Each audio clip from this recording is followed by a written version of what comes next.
हिंदी में यूपीएससी की तैयारी से संबंधित प्रोग्राम्स को देखने के लिए सब्सक्राइब करें स्टडी IQ IAS हिंदी।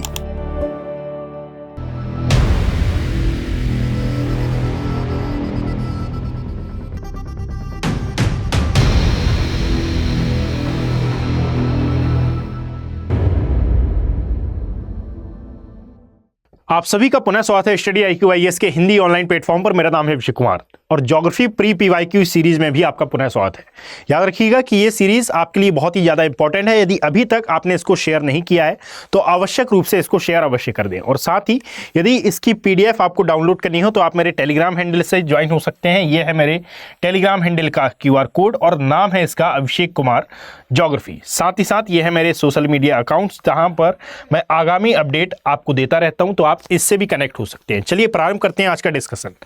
देखिएगा कि यहाँ पर एक साइड पहाड़ियां दी गई हैं और दूसरी साइड उनका क्षेत्र दिया गया है और पूछा गया है कि उपर्युक्त युग्मों में से कौन से सही सुमेलित हैं। तो एक बार देख लेते हैं भाई। याद रखें कि ये जो कार्डमम पहाड़ी है इसको सदर्न हिल कॉम्प्लेक्स के नाम से जाना जाता है, यानी कि बेसिकली नीचे, यानी जहां पर पश्चिमी घाट पर्वत वाला एरिया है। यदि ये प्रायद्वीपीय भारत का मैप मैं बनाता हूं तो प्रायद्वीपीय भारत में इस साइड आपको दिखाई देता है पश्चिमी घाट पर्वत, और पश्चिमी घाट पर्वत के नीचे दिखाई देती है नीलगिरी की पहाड़ियां, और नीचे आपको 3 पहाड़ियां दिखाई देती हैं, जिनमें एक आती है पालनी पहाड़ी, एक आती है अन्नामलाई पहाड़ी जो कि ऊपर है, और एक आती है कार्डमम पहाड़ी। इसी को इलायची पहाड़ी या फिर इलामलय पहाड़ी के नाम से भी जाना जाता है। ठीक, कहाँ पर लोकेटेड है तो तमिलनाडु और केरला की ये बॉर्डर पर आपको देखने के लिए मिलेगी, और यही वो पहाड़ियां हैं जिनको सदर्न हिल कॉम्प्लेक्स के अंतर्गत शामिल किया जाता है।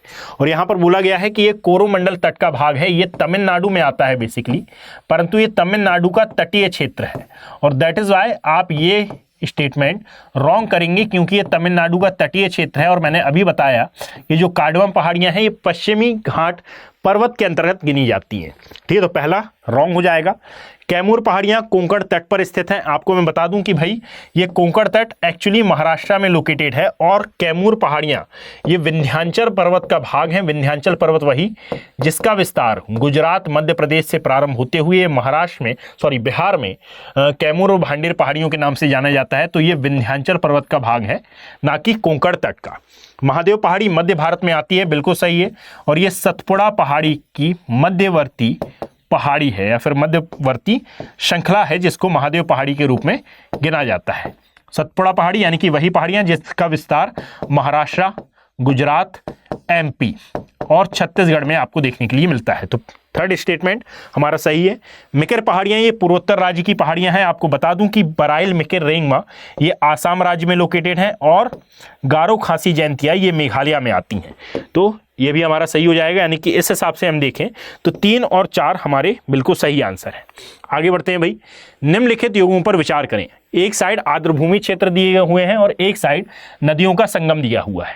ठीक है, याद रखिएगा कि 1972 के आसपास एक कन्वेंशन का निर्माण किया गया जिसको कहा जाता है रामसर कन्वेंशन। ये पूरे वर्ल्ड में आर्द्रभूमि क्षेत्रों के रखरखाव के लिए कार्य करता है। जिनको संरक्षण की आवश्यकता होती है उनको मॉन्ट्रियक्स रिकॉर्ड की सूची में शामिल किया जाता है। अभी वर्तमान में बात करें तो भारत में समथिंग 85, एक बार आप चेक कर लेना इसको, 85 के समथिंग आपको आर्द्रभूमि क्षेत्र देखने के लिए मिलेंगे। ठीक है, तो यहाँ पर हरिके बैराज की बात की गई है, हरिके आर्द्रभूमि क्षेत्र। तो ये आर्द्रभूमि क्षेत्र तो है, व्यास और सतलुज नदियों के मध्य में है, हरिके नामक स्थान पर है। दैट इज वाई इसको हरिके बैराज के नाम से भी जाना जाता है। बिल्कुल सही है। यदि बात की जाए तो याद रखें कि 1990 के समथिंग इसको आर्द्रभूमि क्षेत्र की सूची में शामिल किया गया था, और भारत का ये सबसे बड़ा, यही जो हरिके है ये भारत की सबसे बड़ी कृत्रिम आर्द्रभूमि क्षेत्र की कैटेगरी में आती है। कृत्रिम यानी कि मानव निर्मित आर्द्रभूमि क्षेत्र की कैटेगरी में ये सबसे बड़ी है। ठीक है, आर्द्रभूमि क्षेत्र या फिर इसको कहा जाता है वेटलैंड एरिया। देखिए, आर्द्रभूमि क्षेत्र के बारे में कुछ एसेंशियल बातें याद रखिएगा।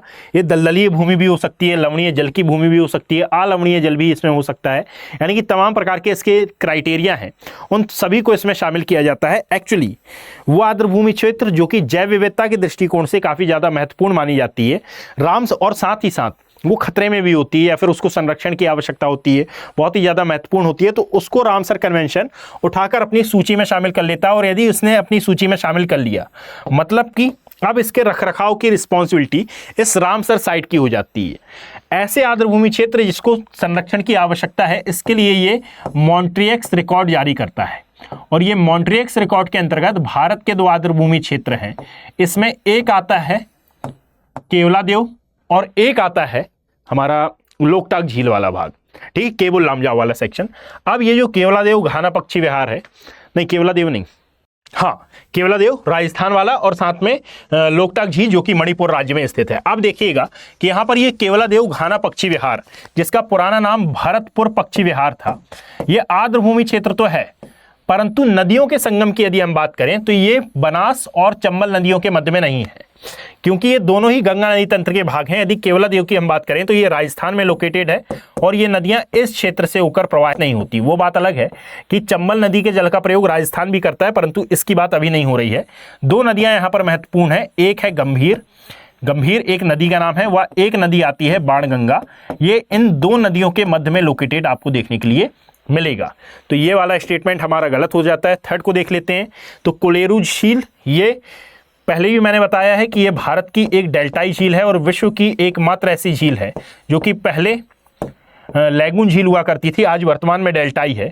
मूसी नदी नहीं आएगी, कृष्णा आएगी, और मूसी की जगह यहाँ पर आ जाएगी गोदावरी, यानी कि गोदावरी और कृष्णा नदियों के डेल्टाई क्षेत्र के मध्य में है और इसीलिए भारत की सबसे बड़ी मीठे पानी की झील इसको माना जाता है। अंतःस्थलीय मीठे पानी की झील डेल्टाई झील है और गोदावरी और कृष्णा नदियों के पानी के द्वारा इसमें जल भराव होता है। तो इसके अकॉर्डिंगली उपयुक्त युग्मों में से कौन सा या कौन से कथन सही सुमेलित हैं? तो केवल और केवल एक। आगे बढ़ते हैं। निम्नलिखित नदियों पर विचार करें। देखिए भाई, एक साइड दी हुई है लोहित नदी। लोहित नदी का उद्गम होता है पूर्वी तिब्बत में, एक एरिया है जिसको तिरप फांसी कहा जाता है। ये यदि आप पूर्वी तिब्बत की बात करेंगे, एक्यूरेट एरिया की यदि हम बात करें तो पूर्वी तिब्बत में एक प्लेस है जिसको कहा जाता है तिब्बत पासी, यहां से ये उद्गम लेती है। आफ्टर दैट ये अरुणाचल में प्रवेश करती है और अरुणाचल में ये ब्रह्मपुत्र की सहायक नदी कहलाती है। जो बराक नदी है इसके बारे में याद रखो कि ये मणिपुर, मिजोरम, ठीक है, इसके पश्चात आसाम राज्यों में और नागालैंड राज्य में ये प्रवाहित होती है। ये अरुणाचल प्रदेश में प्रवाहित नहीं होती। सुबनसिरी ये भी ब्रह्मपुत्र की सहायक नदी है और यदि उद्गम स्थल की बात की जाए तो ये भारत में तो प्रवाहित होती ही है। उद्गम होता है इसका तिब्बतियन प्लेट्यू से, यानी कि तिब्बत के पठार से, और ये अरुणाचल प्रदेश से प्रवाहित होते हुए ब्रह्मपुत्र नदी में मिलती है। तो भाई उपरोक्त में से कौन सी अरुणाचल से प्रवाहित होती है? तो केवल और केवल एक है सुबनसिरी और एक आती है लोहित नदी, अर्थात 2 और 3 हमारे करेक्ट ऑप्शन माने जाएंगे। Option number B is the right answer. आगे बढ़ते हैं भाई। देखिएगा, नेक्स्ट बोलता है कि निम्नलिखित कथनों पर विचार करें। इसके अकॉर्डिंगली इनमें से कौन सी खरीफ की फसल है? भाई खरीफ की फसल के बारे में याद रखना कि जब भारत में मानसून का आगमन होता है, यानी कि मई जून के माह में इसकी बुआई की जाती है और अक्टूबर नवंबर के माह में इसकी कटाई होती है। ठीक है, सितंबर अक्टूबर भी आ सकता है, यहाँ पर इनको काटा जाता है। और रबी की फसलों के बारे में याद रखें कि ये शीतकाल में बोई जाती हैं, अर्थात अक्टूबर नवंबर में ये बोई जाती हैं और अप्रैल मई माह में इनकी कटाई की जाती है। ठीक है, तो भाई ऐसी कौन सी फसल है? देखिएगा, रबी की फसल के अंतर्गत सबसे पहले गेहूं को शामिल किया जाता है। ठीक है, इसमें कपास भी आती है, धान भी आती है, ज्वार भी आती है, बाजरा भी आती है खरीफ की फसलों में। तो 1, 2 और 3 इसके अकॉर्डिंगली 1, 2 और 3 हमारे बिल्कुल सही आंसर होंगे। आगे बढ़ते हैं। निम्नलिखित कथनों पर विचार करें। प्राकृतिक घास गोंडवाना संस्तरों में पाई जाती है। तो नहीं, मैं आपको बता दूं कि ये जो गोंडवाना क्रम की चट्टानें हैं ये मेनली जानी जाती हैं अपने कोयला भंडार के लिए। भारत में 2-3 क्षेत्र बहुत ज़्यादा महत्वपूर्ण है। अच्छा, भारत में जितना भी कोयला उत्पादित होता है, याद रखें कि ये बिटुमिनस प्रकार का कोयला है, अर्थात यह है सेकेंड कैटेगरी का कोयला माना जाता है। द्वितीय श्रेणी के कोयले के अंतर्गत इसको शामिल किया जाता है। सेकेंड कैटेगरी का ये कोयला है। ठीक है, अब प्राकृतिक घासों के लिए ये बेसिकली फेमस नहीं है, ऐसा स्टेटमेंट कहीं पर लिखा तो नहीं है, तो ये वाला जो हमारा स्टेटमेंट है ये गलत हो जाएगा। और एक और बात कि कोयला भंडार की दृष्टि से यदि हम देखें तो नदी घाटियां प्रमुख हैं भारत में। एक है गोदावरी नदी की घाटी, और जो सबसे ज़्यादा उत्पादित होता है जहां से कोयला, यह छोटा नागपुर के पठार पर प्रवाहित होने वाली हमारी दामोदर नदी की घाटी। ठीक है, इसके अलावा स्वर्ण रेखा नदी की घाटी में भी आपको कोयला भरपूर मात्रा में देखने के लिए मिलेगा। ये तमाम बातें मैं अपने P2I बैचेस में डिस्कस कर चुका हूं। और यदि आप भी इन P2I या फिर SIP प्रोग्राम से, SIP बैचेस से ज्वाइन होना चाहते हैं तो आप AKV लाइव कोड का यूज़ करके मैक्सिमम डिस्काउंट प्राप्त करके इन बैचेस का पार्ट बन सकते हैं। अभी 31 जनवरी इसकी लास्ट डेट है। SIP प्लस 2025 अर्थात वे स्टूडेंट जो कि 2025 में अपना UPSC अटेम्प्ट देने वाले हैं वो इन बैचेस का पार्ट बन सकते हैं। ये क्रैश कोर्स वाले बैच हैं, अर्थात इनमें बहुत ही कम समय में आपको रिवीजन कराया जाता है और साथ ही साथ टेस्ट सीरीज प्रोवाइड कराई जाती हैं, जिनका फ़ायदा उठाकर आप अपनी UPSC की जो राह है उसको आसान बना सकते हैं। बैच का समय है शाम को 6 बजे। ठीक है, तो इस समय को मैनेज करते हुए आप इन बैचेस को ज्वाइन कर सकते हैं। साथ ही साथ याद रखना कि इसी प्रकार के एडवांस बैच अर्थात इनको कहा जाता है P2I प्रतिज्ञा बैचेस 2026 और 27 के एस्पिरेंट के लिए ये है। प्रतिज्ञा बैचेस का मतलब है कि यदि आप अपने टारगेटेड ईयर में, जैसे कि लाइक आपका 2026 यदि टारगेटेड ईयर है या 2027 आपका टारगेट है, तो आप अपने टारगेटेड ईयर में यदि प्री क्वालिफाई कर लेते हैं तो प्री क्वालिफाई किए जाने पर आपकी पूरी की पूरी फीस रिफंड कर दी जाती है। अब ऐसा नहीं होगा कि यदि 2027 के स्टूडेंट 2026 में क्वालिफाई कर लें तो उनकी फीस रिफंड नहीं होगी, बिल्कुल आपकी फीस रिफंड की जाएगी। ठीक है, और साथ ही साथ यहाँ पर वीकली टेस्ट होते हैं, यानी कि जो आपने पूरे वीक में पढ़ा है वो आपने कितने अच्छे से ग्रैब किया, वो आपको कितने अच्छे से समझ में आया, इसके लिए आप सेल्फ एनालिसिस भी करें और इंस्टीट्यूट भी आपका एनालिसिस करता है ये वीकली होने वाले टेस्ट में। तो यदि इसमें भी आप फर्स्ट रैंक हासिल करते हैं तो आपको, ये मासिक होने वाले टेस्ट हैं, मासिक होने वाले टेस्ट में यदि आप फर्स्ट रैंक हासिल करते हैं तो 11,000 रुपए तक का ये प्राइज मनी आपको प्रोवाइड की जाती है। और फिर आपको हो सकता है कि आप को इनवाइट भी किया जाए या फिर वीडियो कॉल के माध्यम से आपसे बातचीत भी की जाए कि आपने ऐसा क्या किया जिसको अदर स्टूडेंट यदि अपनाए तो वो भी इतना अच्छा परफॉर्म कर सकते हैं। साथ ही साथ याद रखना इसमें भी AKV लाइव कोड का यूज़ करना है, जिससे आपको मैक्सिमम डिस्काउंट मिलेगा और साथ ही साथ मैं आपकी हेल्प कर पाऊंगा यदि आगे आने वाले समय में किसी भी प्रकार की कोई भी व्यवधान आपको अपनी UPSC की जर्नी में आते हैं। AKV लाइव कोड का यूज़ करने पर जो NCERT क्लासेस हैं ये आपको फ्री ऑफ कॉस्ट प्रोवाइड होती हैं और साथ ही साथ यहाँ पर एक सिलेक्शन बॉक्स भी आपको प्रोवाइड किया जाता है, जिसका प्रयोग करके आप अपनी UPSC के राह में आने वाले एक सबसे बड़े प्रश्न अर्थात कि हम बुकलेट कहाँ से खरीदें उसका एक वन शॉट सॉल्यूशन पा सकते हैं। एक्सपर्ट फैकल्टीज, एक्सपर्ट मेंटोर्स के द्वारा ये बुक्स तैयार की गई हैं, तो इनका सहारा लेकर आप अपनी UPSC की जो राह है उसको बहुत ही आसान बना सकते हैं। और साथ ही साथ यदि आपको किसी प्रकार का कोई भी डाउट है तो भाई यहाँ पर 2 फरवरी सुबह 11 बजे इससे ज्वाइन होना ना भूलें। ये बहुत बड़ा कुछ रिवील सरप्राइज है आपके लिए। अभी क्या है तो मैं आपको बता दूं कि ये कोर्स से संबंधित नहीं है, डिस्काउंट से संबंधित नहीं है, ये आप सभी के लिए बहुत ही ज़्यादा इंपॉर्टेंट है। इसका जो शेड्यूल है वो लग चुका है स्टडी IQ IAS हिंदी के चैनल पर भी और मेन चैनल पर भी। यदि आप इनसे ज्वाइन होना चाहते हैं क्या, मेरा आपको सजेशन रहेगा कि आप इससे अवश्य ही ज्वाइन हो। तो स्टडी IQ IAS हिंदी पर जाकर आप नोटिफिकेशन बेल को अवश्य ऑन कर लें ताकि आपको मालूम चल सके कि यह सरप्राइज क्या है, और सुबह 11 बजे आप इसमें आए अवश्य। कारण यह है कि आपके लिए बहुत ही ज़्यादा फायदे का सौदा होने वाला है, बहुत ही ज़्यादा बेनिफिशियल होने वाला है। तो भाई अपने भविष्य के लिए आप आधा 1 घंटा तो निकाल सकते हैं, अभी जाकर आप नोटिफिकेशन को ऑन कर लें। ठीक है, चलिए आगे बढ़ते हैं। नेक्स्ट स्टेटमेंट बोलता है कि अभ्रक प्रचुर मात्रा में कोडरमा, ये झारखंड राज्य का एक जिला है कोडरमा, यहां से निकाला जाता है। बिल्कुल सही है, ये यहां पर इतने ज्यादा अभ्रक का उत्पादन होता है कि यहां से उत्पादित होने वाले अभ्रक को हम विदेशों में तक निर्यात करते हैं, यानी कि ये हमारा एक बहुत अच्छा संसाधन आप मान सकते हैं। याद रखिएगा कि यहां से एक विशेष प्रकार का अभ्रक भी निकाला जाता है जिसको माणिक अभ्रक की कैटेगरी में रखा जाता है। ये माणिक अभ्रक बहुत ही ज्यादा चर्चा में रहता है, इसीलिए इसका नाम भी आपको याद रखना है। झारखंड खनिज तेल के लिए प्रसिद्ध है, धारवाड़ खनिज तेल के लिए प्रसिद्ध है। तो मैं आपको बता दूं कि यह लॉ एस के क्षेत्र के लिए जाना जाता है। ठीक है, यानी कि यदि खनिज तेल की जगह यहाँ पर खनिज संसाधन होते या फिर धात्विक खनिज यहाँ पर बोला गया होता तो ये सही होता है। यानी कि इसके अकॉर्डिंगली यदि हम देखें कि भाई निम्नलिखित में से कौन सा या कौन से कथन सही है, तो ओनली 2 अभ्रक के बारे में ये सही है। आगे बढ़ते हैं। भारत की लेटराइट मिट्टियों के बारे में निम्नलिखित में से कौन सा या कौन से कथन सही है, इसके बारे में वर्णन करना है। देखिएगा, ये साधारणतः लाल रंग की होती है, बिल्कुल सही। और इसका मेन कारण होता है कि इसमें आयरन के ऑक्साइड की मौजूदगी होती है। आयरन के ऑक्साइड की मौजूदगी के कारण इसका जो रंग है, इसका जो कलर है, ये आपको रेडिश कलर का देखने के लिए मिलेगा। वे नाइट्रोजन और पोटास से समृद्ध होते हैं? नहीं, पोटास तो इसमें मिलता है, परंतु इसके साथ इसने नाइट्रोजन ऐड कर दिया है, ये इसमें नहीं मिलता है।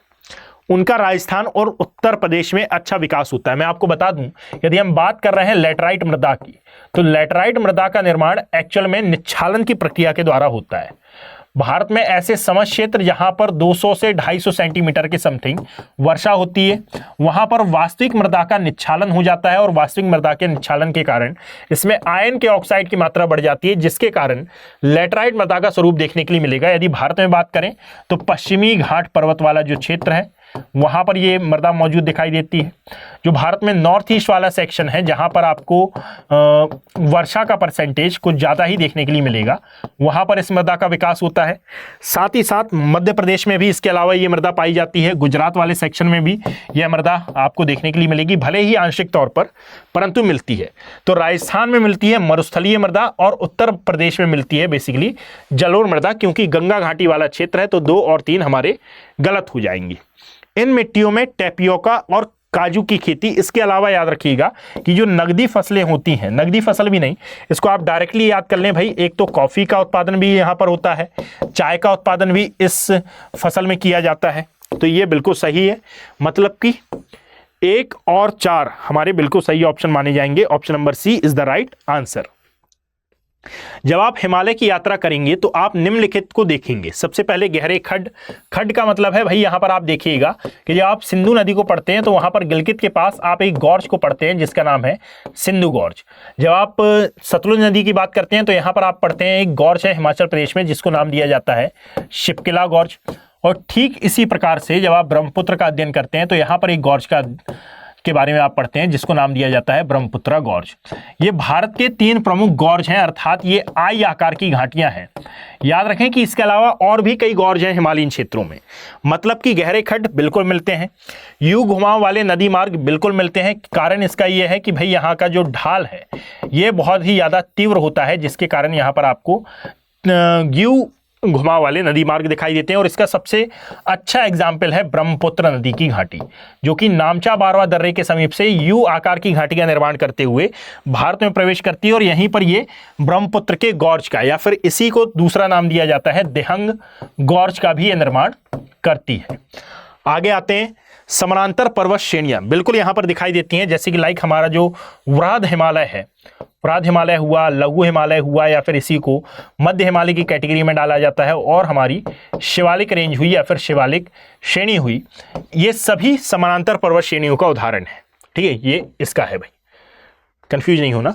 भूस्खलन के लिए उत्तरदायी तीव्र ढाल प्रवणता बिल्कुल सही है। यानी कि आपने अक्सर सुना होगा कि जो हिमाचल प्रदेश, जो उत्तराखंड और आसाम वाला रीजन है, यहाँ पर आए दिन भूस्खलन की समस्याएं देखी जाती हैं, खासकर वर्षा ऋतु में। तो उपरोक्त में से कौन से हिमालय के तरुण वरित पर्वत या फिर नवीन मोड़दाल पर्वत के साक्ष्य कहे जा सकते हैं? तो इसमें कौन से कहे जा सकते हैं? 1, 2, 3, 4, यानी कि option number D is the right answer. चलिए भाई आगे बढ़ते हैं। देखिएगा, नेक्स्ट क्वेश्चन है, भारत की आर्द्र भूमियों के संदर्भ में निम्नलिखित कथनों पर विचार करें। देखिएगा, आर्द्र भूमि के अंतर्गत देश का कुल भौगोलिक क्षेत्र अन्य राज्यों की तुलना में गुजरात से अधिक अंकित है। बिल्कुल सही है। भारत में तटीय आर्द्र भूमि का कुल भौगोलिक क्षेत्र ये 69% है भाई। इसका कुल भौगोलिक क्षेत्र 69% के समथिंग आता है। ये डेटा ना आप एग्जाम में जाने से पहले एक बार चेक कर लेना, क्योंकि ये डेटा में जो चेंजेस हैं वो बहुत जल्दी होते हैं। ठीक है, तो एक बार एग्जाम में जाने से 1 महीने पहले आप इसको एक बार चेक अवश्य कर लें। ये कोई नई रिपोर्ट तो नहीं आ गई है, जैसे कि अभी हाल ही में एक रिपोर्ट आई है गृह मंत्रालय की, जिसमें ये बताया गया है कि भारत की जो तटीय सीमा पहले 7,516 किलोमीटर कही जाती थी, अब तटीय सीमा की लंबाई 11,096 किलोमीटर हो गई। तो कितना छोटा अपडेट है। अब सुनने से ये लगता है कि भाई क्या निर्गमन की प्रक्रिया हुई, निर्जमन की क्रिया हुई? कुछ नहीं, नापन की यानी जो मापन की पद्धतियां होती थी उसमें हमने चेंजेस लाए, इसीलिए ये चेंज हमको देखने के लिए मिला। यानी कि ये जो छोटे छोटे चेंजेस होते हैं ये काफ़ी ज़्यादा इंपॉर्टेंट होते हैं, तो इसको एग्जाम में जाने से पहले एक बार देख लेना। आर्द्र भूमि का परसेंटेज याद रखिएगा 27% है, और बचा हुआ जो शेष 4% है ये अन्य की कैटेगरी में आता है। तो बोला गया है कि भारत में तटीय आर्द्र भूमि का कुल भौगोलिक क्षेत्र आंतरिक आर्द्र भूमि के कुल भौगोलिक क्षेत्र से अधिक है। देख लो भाई, 69 और 27 ये रॉन्ग हो जाता है। उपरोक्त में से कौन सा या कौन से कथन सही है की बात इसमें की गई है, तो केवल और केवल इसमें एक सही है, अर्थात ऑप्शन नंबर एक हमारा option number A is the right answer. आगे बढ़ते हैं। आगे बढ़ो भाई। निम्नलिखित विशेषताएं भारत के एक राज्य की विशेषताएं हैं। उसका उत्तरी भाग शुष्क व अर्धशुष्क है। उत्तरी भाग शुष्क व अर्धशुष्क है। क्या राजस्थान आ जाएगा इसमें, गुजरात भी आ जाएगा? भाई इसमें राजस्थान भी आता है और इसमें गुजरात वाला सेक्शन भी आपको देखने के लिए मिलेगा। ठीक है, पंजाब इसमें नहीं आएगा क्योंकि वो वाला शुष्क की कैटेगरी में नहीं आता है। उसके मध्य भाग में कपास का उत्पादन होता है। भाई कपास का उत्पादन राजस्थान में नहीं होता, ये आपको देखने के लिए मिलेगा केवल और केवल गुजरात में। मतलब इसका अर्थ क्यों है, यानी कि यहां पर क्यों मिलती है, क्योंकि यहां पर काली मृदा अर्थात ब्लैक सॉइल का आपको विकास देखने के लिए मिलेगा। उस राज्य में खाद्य फसलों की तुलना में नकदी फसलों की खेती अधिक होती है। मतलब कि ये गुजरात की बात कर रहा है भाई, है ना, हम बिना देखे बता सकते हैं ये गुजरात की बात कर रहा है। अच्छा, ऑप्शन देख लेते तो वैसे ही बन जाता। उपरोक्त सभी विशेषताएं निम्नलिखित में से किस एक राज्य में पाई जाती हैं? तो आंध्र प्रदेश में नहीं है, कर्नाटक में नहीं है, तमिलनाडु में नहीं है, गुजरात की ये बात कर रहा है, बिल्कुल सही है। तिब्बत में उत्पत्ति पाने वाली ब्रह्मपुत्र, इरावदी और मैकोंग नदी। ब्रह्मपुत्र नदी ये भारत में प्रवाहित होती है, इंडिया में कहां पर? तो नॉर्थ ईस्ट में। ठीक है, इरावदी नदी ये साउथ ईस्ट एशिया की नदी है भाई, साउथ ईस्ट एशिया के अंतर्गत ये प्रवाहित होती है। और मैकोंग नदी ये भी साउथ ईस्ट एशिया, नहीं मैकोंग, हाँ ये भी साउथ ईस्ट एशिया की प्रमुख नदी मानी जाती है। इरावदी नदी में एक डॉल्फिन मिलती है जिसको आप इरावदी डॉल्फिन का नाम देते हैं। और ये जो इरावदी डॉल्फिन है इसके बारे में याद रखिएगा कि प्रवास करते हुए चिल्का झील तक आती है, अर्थात उड़ीसा राज्य तक ये आपको गमन करती हुई दिखाई देती है। नदियां अपने ऊपरी पाटों में संकीर्ण और समानांतर पर्वत श्रेणियों से होकर प्रवाहित होती हैं। इन नदियों में ब्रह्मपुत्र भारत में प्रविष्ट होने से ठीक पहले अपने प्रवाह में एक यू टर्न लेती है। चलो ठीक है, बिल्कुल सही है। यह यू टर्न क्यों बनाती है? तो सब अब देख लेते हैं कि क्या है। वलित हिमालय श्रेणियों के उत्थान के कारण। तो यू टर्न क्यों बनाती है? वलित हिमालय श्रेणियों के उत्थान के कारण। भूवैज्ञानिक तरुण हिमालय के, तरुण यानी कि नवीन वलित पर्वत जिसको हम बोलते हैं, के अक्ष संघीय नमन के कारण। तृतीय कल्पीय वलित पर्वतमालाओं में भूविवर्तनिकी विक्षोभ के कारण। तो भाई इसके कारण तो भूस्खलन और भूकंप जैसी आपदाएं जन्म लेती हैं। यदि आपदा की बात कर रहा होता तो ये वाला आता। ठीक है, यदि मान लीजिए वलित हिमालय श्रेणियों के उत्थान के कारण, तो उत्थान के कारण भी यहां पर आपदा ही आती है भाई, भूकंप जिसको हम नाम देते हैं। भूकंप का जन्म यहां पर देखने के लिए मिलता है। तो ऑप्शन नंबर बी हमारा सही होगा। चौथा क्यों नहीं होगा? क्योंकि इस संदर्भ में उपर्युक्त ए और बी दोनों कारण तर्क संगत हैं, तो दोनों मुझे नहीं लग रहे हैं। Option number B is the right answer हमारा माना जाएगा। गंगा के निचले मैदानों की यह विशेषता है कि यहां वर्ष भर जलवायु उच्च तापमान के साथ आर्द्र बनी रहती है। इस क्षेत्र के लिए निम्नलिखित फसलों के युग्मों में से कौन सा युग्म सबसे उपयुक्त माना जाता है? ये आपका होमवर्क है। कारण यह है कि ये इस वीडियो का लास्ट क्वेश्चन है। थोड़ा सा ट्रिपिकल लग रहा है, परंतु यदि आप समझेंगे तो आपसे इजीली बन जाएगा। तो इसका आप मुझे आंसर कमेंट सेक्शन में देने का प्रयास करें। जरूरी नहीं है कि आप सही ही आंसर दें, आप बस आंसर दें, है ना। यानी कि अब ऐसा नहीं होगा कि आप जानबूझकर गलत आंसर दे दें। भाई यदि नहीं बन रहा है तो कम से कम आंसर तो देकर जाओ। मैं तो अगले सेशन में आपको बता ही दूंगा। ठीक है, कम से कम आपकी ये जो अंदर के भाव है, जो शंकाएं हैं, ये दूर होना चाहिए। यानी कि सबसे पहले तो हम बोलना सीख लें भाई। तो यदि आप बात नहीं कर सकते हैं डायरेक्ट, तो कम से कम आप कमेंट करके जाएं और वीडियो कैसा लगा ये अवश्य बताएं। और साथ ही साथ इसकी PDF मेरे Telegram handle Abhishek Kumar geography पर जाकर डाउनलोड कर लें। और साथ में 2 फरवरी को ये नोटिफिकेशन अवश्य ऑन कर लें। सुबह 11 बजे मिलते हैं किसी सरप्राइज के साथ स्टडी IQ IAS हिंदी के YouTube प्लेटफॉर्म पर। Best of luck. हिंदी में UPSC की तैयारी से संबंधित प्रोग्राम्स को देखने के लिए सब्सक्राइब करें स्टडी IQ IAS हिंदी।